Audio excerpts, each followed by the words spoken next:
didn't believe in ghosts until I lived with one. We moved into the house on Fairview Lane during the hottest summer I can remember. It was 2003, and my parents were barely holding it together. My dad had been laid off for months, and my mom, a nurse, was working back-to-back shifts just to keep us afloat. So when they found a 3-bedroom house in LA County for half the usual rent, they jumped on it, didn't even stop to ask why it was so cheap.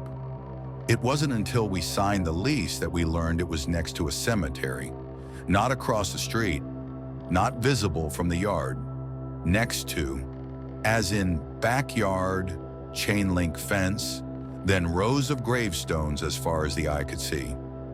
My room faced it directly. At 11 years old, I tried to pretend I was cool with it, but I wasn't. Something about those crooked headstones and blackened trees made my stomach turn. The house was old, not charming old, just tired. Faded yellow wallpaper peeled at the corners. The hardwood floors were warped, like they'd been soaked and never properly dried. There was a constant smell in the air, mildew mixed with something older, like rotting wood and wet stone. Still, we didn't have a choice. My parents called it a temporary situation. We'd fix it up, stay a year, then move on. But that house had other plans. The first sign was subtle. I'd hear thuds in the hallway outside my door. Soft at first, like someone dropping a sock or a paperback. I thought it was my dad, maybe walking to the bathroom at night. But when I asked, he just shook his head. He'd been asleep, every time. Then the thuds got louder and closer. I'd lie there at night with the covers pulled up to my nose, staring at the crack under the door. I swear I saw shadows pass by. Once I heard slow, dragging footsteps stop right at my door. I held my breath, expecting a knock. Nothing, just silence. Then, breathing. Low, steady breathing, like someone was standing right outside. I told my parents. My dad blamed old pipes and settling floors. My mom looked worried but didn't say much. So I stopped talking about it, but I started keeping the lamp on.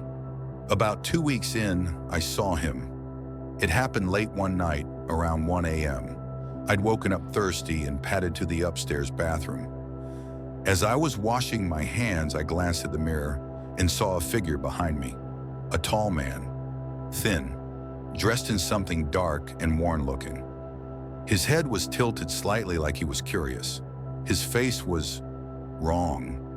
Not blurry, not disfigured, just wrong, like it didn't belong. I whipped around, nothing there, empty hallway. But when I turned back to the mirror, he was gone. I stood frozen for what felt like minutes, staring into my own pale reflection. After that, I avoided mirrors at night. I kept my blinds shut tight. I stopped brushing my teeth in that bathroom. It didn't help. He started appearing in the window. My bedroom looked out over the cemetery. The first time I saw him, he was standing about 50 yards out, behind a leaning headstone with a blank slate where the name should have been. He didn't move, just watched. I told myself it was my imagination, but each night he came a little closer, 30 yards, then 20, then 10. By the end of the week, he was standing right outside the window, his face hidden in shadows, as if the moonlight refused to touch it. Just standing there, staring up at me. I never saw him walk. He was just there. I stopped sleeping. I'd lie awake for hours, staring at the window, convinced that if I blinked, he'd be in the room. One night I lost it. I ran to my parents' room sobbing, begging them to switch rooms with me. My dad sighed, more annoyed than concerned, and said, "Fine, just for tonight." He took my room, I took theirs. In the morning, he looked like a different person. He didn't say what happened. He didn't joke. He didn't tease me. He just said, "We'll look into a new place." But we didn't move. Not yet. After that, things got worse. Faster. We found long scratches in the walls. Not like cat scratches.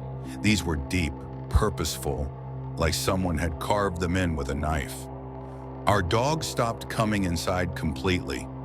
He'd plant his feet at the threshold and whimper, refusing to cross the doorway.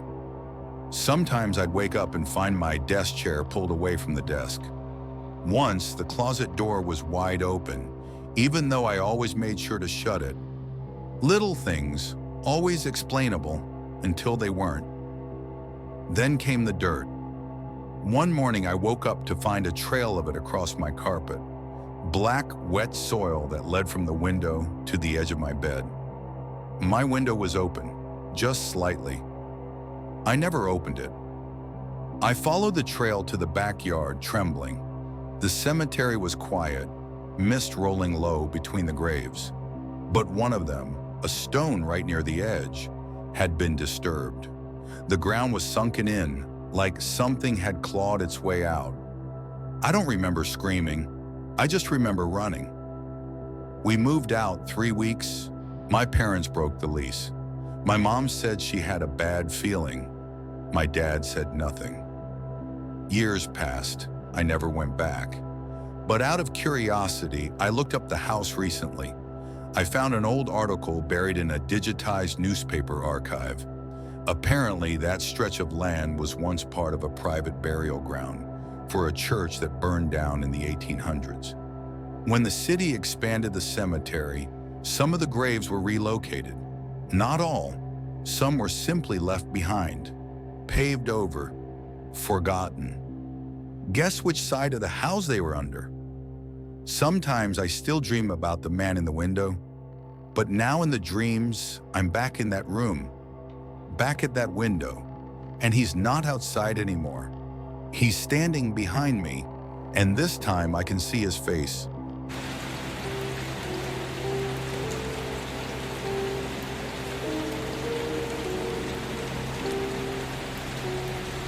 We moved into that house because it was charming. That was the word the landlord used. In reality, it was old, dimly lit, and smelled faintly of mothballs and something metallic. But it had 3 bedrooms and a basement, and it was in a quiet neighborhood near my job. My wife, Rachel, was 5 months pregnant at the time, so space and peace were priorities. I convinced myself we could fix up the little things. The first 2 weeks were fine. Unsettling, sure. Some doors creaked open on their own, and the upstairs light would flicker even with brand new bulbs. But I chalked it all up to bad wiring and house settling. Then I started waking up at exactly 3:11 a.m. every night. I'm not someone who's into superstition or numerology. I didn't even notice it at first, but after the 4th night in a row, I glanced at the clock, and there it was, 3:11, glowing red on the nightstand like a quiet warning. At first, I thought it was just my bladder or stress, but something felt off. Each time I woke up, I had this feeling, like I was being watched, not from the hallway, not from the closet, from above. It was the 6th night when I finally looked up. The ceiling was low in our bedroom, smooth white plaster, no beams. And in the far corner, above the bed, I saw it. At first, I thought it was a stain or maybe a patch of shadow for the streetlight outside. But it was darker than shadow, too dark. It was shaped like a person, a human-sized form clinging to the ceiling, limbs splayed unnaturally wide, head twisted down to stare at me. I froze. I didn't move, didn't breathe. Just lay there, heart pounding so loud it felt like it would shake the walls. Then slowly, it shifted, not like it was crawling, more like it was sliding, as if gravity didn't apply to it. Its head remained locked on me the entire time. And then, blink, it was gone. I didn't tell Rachel at first. She was already stressed enough with the pregnancy, and I didn't want to sound insane. But the next night, it happened again, and the next, always 3:11 a.m., always in the ceiling corner, always watching. Some nights it moved. Some nights it stayed still. Once, I saw it crawl across the entire ceiling above us, its limbs bending at the wrong angles. No sound, no breathing, just movement. I finally broke and told Rachel. She didn't laugh. She didn't call me crazy. She just stared at me, silent for a long time. Then she said, "I've seen it too." That was the first time we acknowledged that something was deeply wrong. She'd started waking up feeling pressure on her chest, like something was sitting on her while she slept.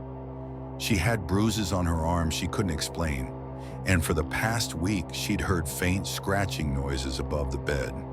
When I checked the attic, there were no rodents, no signs of anything, just dust and old insulation. We started sleeping in shifts. I'd stay awake with the lights on, while Rachel tried to get a few hours of rest, then we'd switch. We were exhausted, constantly on edge, paranoid. One night around 2:50 a.m., I got up to use the bathroom. When I returned, Rachel was bolt upright in bed, eyes wide, staring at the ceiling. "It's on my side tonight," she whispered. I looked up. It was inches above her, its face lowered so close to hers that I could barely see her through it.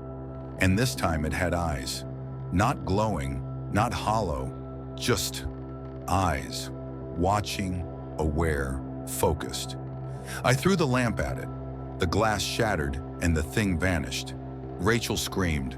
The bulb exploded on the floor. And for a split second, I swear I heard something scamper up the walls, like fingernails dragging across drywall. Then silence. We didn't sleep the rest of the night. We tried to leave the house the next day, but Rachel went into labor. Early. Too early. She was rushed to the hospital. The baby came out underweight, but okay. But the doctors couldn't explain the deep bruises around her midsection, like someone had gripped her hard and held on for hours. They said it didn't make sense. I knew it did. Rachel stayed in the hospital for a few days. I went back to the house alone to grab some things. I told myself I'd be in and out in 10 minutes. But of course, I had to go into the bedroom. I had to see if it was still there. And when I looked up, it was. But this time it wasn't on the ceiling. It was on the wall across from me, standing upright like a person. Tall, blacker than the dark around it. I couldn't make out details, just the shape and the eyes, now glowing faintly orange. It raised one hand, slowly, deliberately, and pointed at me. I turned and ran. I didn't lock the door. I didn't turn off the lights. I just drove straight to the hospital and refused to go back inside that house ever again. We never returned.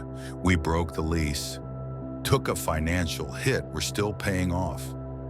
The landlord was oddly understanding. Too understanding. When I told him we thought the house had a bad presence, he just said, "Yeah, you're not the first ones." That stuck with me. I later found out a previous tenant had suffered from sleep paralysis and eventually took their own life in that very bedroom. There were mentions of hallucinations and delusions of a shadow person. It wasn't a delusion. I still wake up some nights at 3:11 a.m. Not every night, but often enough to keep me on edge. And sometimes when I do, I find myself looking up, out of habit, just to make sure it's not there, because I know one day it might be.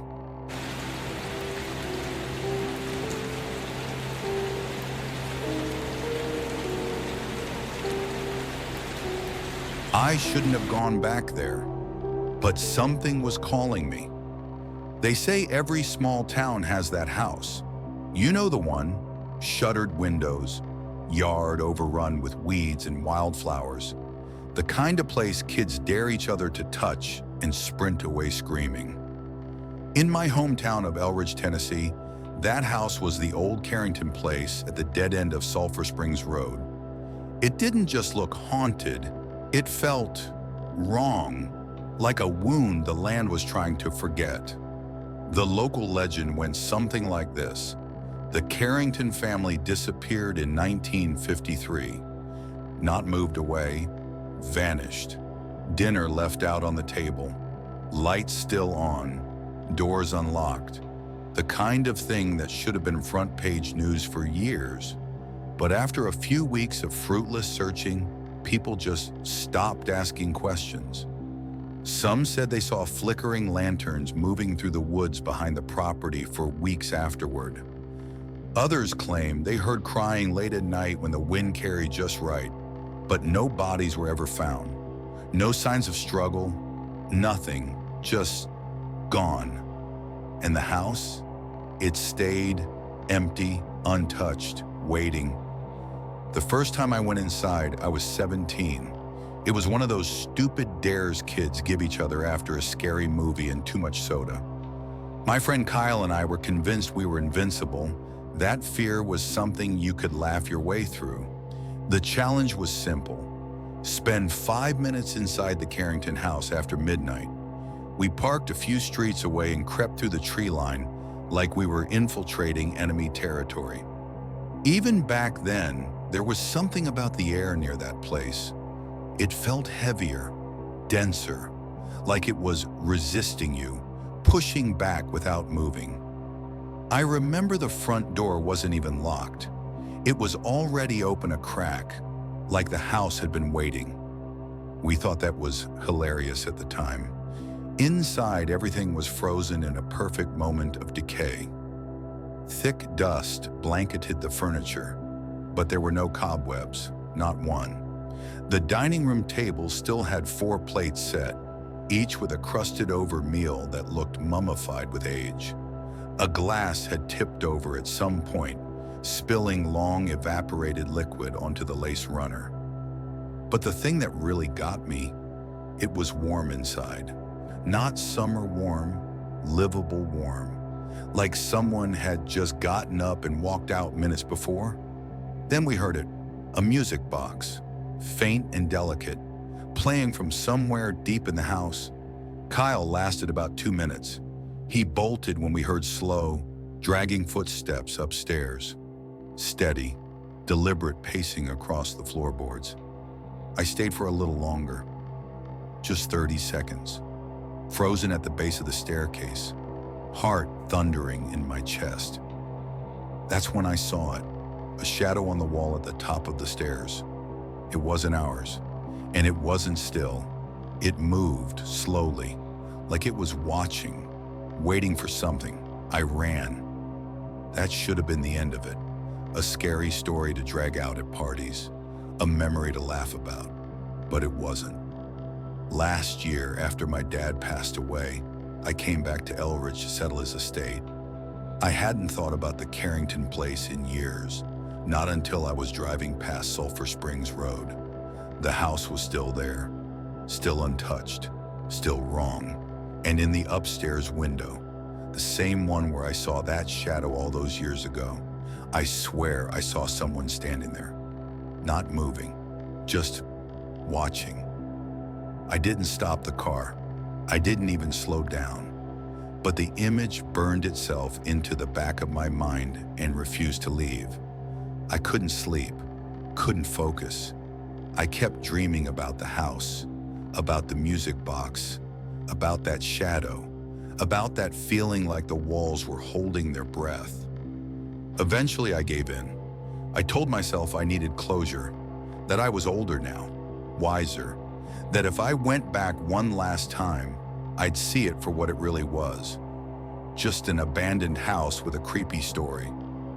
I waited until dusk. Not quite night, but not daylight either. That in-between time when everything looks a little off. This time the front door was closed. It creaked as I pushed it open. The sound was long and aching, like the house resented being disturbed. Inside, nothing had changed. Same furniture, same plates, same dust, same warmth. But now the house felt different, not abandoned, aware. I stepped carefully, every footfall a conversation with the old floorboards. I moved through the parlor, past brittle wallpaper and furniture that looked untouched since Eisenhower was president. My flashlight beam shook as I reached the staircase. I told myself I'd go up, take a picture, and leave. Simple.